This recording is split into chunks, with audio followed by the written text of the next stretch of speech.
Your students were forwards say no more tests, Sweden hurts. ठीक है, Mrs. Brown looked at him hopefully. Usually he needed to ask only one question to solve a case before desserts. जब खाने की table पर dessert आना लाने वाली थी वो, तो इंसाइक्लोपीडिया ने सिर्फ एक क्वेश्चन पूछा, लेकिन उस क्वेश्चन को पूछने से पहले वो जिससे हमेशा सोचने के लिए अपनी आंखें क्लोज करता है और बहुत ही गहरी सोच में चला जाता है, इसी तरह से उसने वो नोटबुक उठाया जो उसके फादर ने नोट डाउन किया था, और वो पढ़ते हुए वो आंखें बंद करके उसने सोचा और उसके बाद एक ही क्वेश्चन किया. After several seconds he open his eyes and asked him a question. कुछ सेकंड के बाद उसने अपने आंखें खोली और पूछा है कि is there a young fig tree in Mr Nolan's palm tree nursery. Mr Nolan ने जेल से भागने के बाद, मतलब जेल से रिहाई के बाद, अपनी एक पाम ट्री की छोटी सी नर्सरी खोली थी. तो इसने पूछा है कि उन्होंने जो अपनी विल लिखी है अपनी वसीयत में, क्या उनकी वसीयत में पाम ट्री नर्सरी में ही एक छोटा सा फिग ट्री है.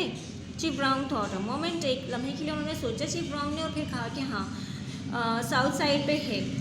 देयर 4 वर्ड्स से सो, और ये 4 वर्ड्स बता रहे हैं कि कोई फिग ट्री भी है वहाँ पर. इंसाइक्लोपीडिया ने आंसर दिया.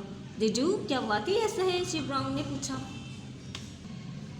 सी फॉर योर सेल्फ, इंसाइक्लोपीडिया अर्ज. इंसाइक्लोपीडिया ने उनको उकसाया कि खुद देख लें, आप खुद जानें, आपको खुद पता चलेगा, इसको देखें. चीफ ब्राउन ने स्टडीड किया.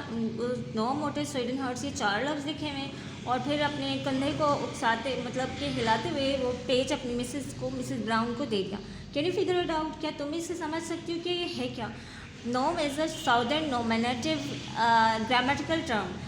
वैसे तो ग्रामेटिकली जो वर्ड्स लिखे हुए थे मिसेस ब्राउन ने उनको वहाँ पे डिस्क्राइब किया, लेकिन वो उनके साउदर्न जो है वो उनकी बहुत ही आबाई लैंग्वेज में था. She lifted her gaze to Encyclopedia and shook her head, और फिर उन्होंने गौर से इंसाइक्लोपीडिया को देखा और उसका सर हिलाया. आई कान फिगर इट आउट, शी कन्फर्स्ड, और फिर मैं इसको फिगर आउट नहीं कर सकती. Davenport disappeared right after the hold up. Encyclopedia reminded her. Encyclopedia ने बताया कि डेवनपोर्ट फ़ौरन से गायब हो गया था. क्या हो गया था ना, लेकिन उन्होंने जो रॉबरी की थी उस रॉबरी के बारे में दोनों को पता था कि कहाँ छुपाया है. यकीनन नॉलन ने वो रॉबरी की हुई ज्वेलरी जो है वो कहीं और चेंज कर दी थी उसकी जगह, क्योंकि पुलिस ने तो उसका पूरा घर ढूंढा था, उस वक्त उसको नहीं मिला.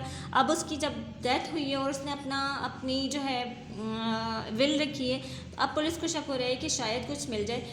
फिर क्या हुआ, चीफ ब्राउन ने नोट किया कि will find Davenport now that we know his address. अब हम डेवनपोर्ट को ढूंढ लेंगे, क्योंकि वो गायब हो गया था, तो उसका एड्रेस यहाँ लिखा हुआ है नॉलन के विल में.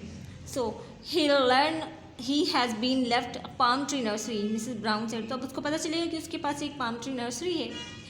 And the 4 words will tell him where the jewellery is hidden, और फिर वो 4 वर्ड्स उसको बताएंगे कि ज्वेलरी कहाँ छुपी हुई है. Right, encyclopedia said. इंसाइक्लोपीडिया ने बताया the code is simple especially as it's written on the sheet from a calendar. Calendar की शीट पर लिखा हुआ है ना. Davenport will understand it easily. Still, it wouldn't make much sense to someone who isn't looking for a hidden place. अब वो hidden place क्या है? सिंपली ये है कि आपको छोटा सा, मतलब कि बस ये पैराग्राफ है कि है कंक्लूजन ये बता दूं कि वो 4 वर्ड्स कैलेंडर के किचन टेबल के पास जो कैलेंडर है उसके ऊपर लिखे हुए थे. नॉम लिखा हुआ था, सबसे पहले नॉम लिखा हुआ था, नॉम मोटर स्वीडन हार्ट्स. ये चारों words Tuesday Wednesday Thursday Friday, Monday Tuesday Wednesday Thursday and Friday. तो Monday Tuesday Wednesday and Thursday पर नॉम मोटर स्वीडन हार्ट लिखा हुआ था, लेकिन फ्राइडे वाला जो है वो मार्क था फिर, यानी फ्राइडे, क्योंकि फिर जो है वो स्टार्टिंग इंग्लिश में फ्राइडे को ही कहा जाता है. तो 4th वर्ड फिर था जो उसकी फिर ट्री पाम ट्री के नीचे थी और छोटी थी, उसके नीचे वो पूरा 18 गैलन. देखें, what was the 5th word? To tell Davenport where he had hidden the stolen jewelry, Nolan wrote a 4 words code. As the key to the code, he wrote the 4 words on the sheet from a desk calendar. वो की word क्या था? Page turn करते हैं, 82 पर आ जाते हैं कि the 4 words stood for days of the week. Norm dropped the letters day. ठीक है, डे पे लिखा था. Then he used the other letters from the words. So Norm Monday, Otis Tuesday, Saturday Wednesday, and Hart Thursday. The unwritten 5th word was fair, यानी Friday.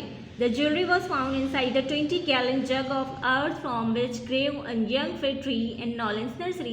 Nolan की nursery में fig tree जो थी छोटी सी, उसके नीचे अंडरग्राउंड 1 गैलन में जो है वो तमाम ज्वेलरी मिल गई. और इसके बारे में इशारा किसने बताया था, प्रेडिक्शन की थी इंसाइक्लोपीडिया ने.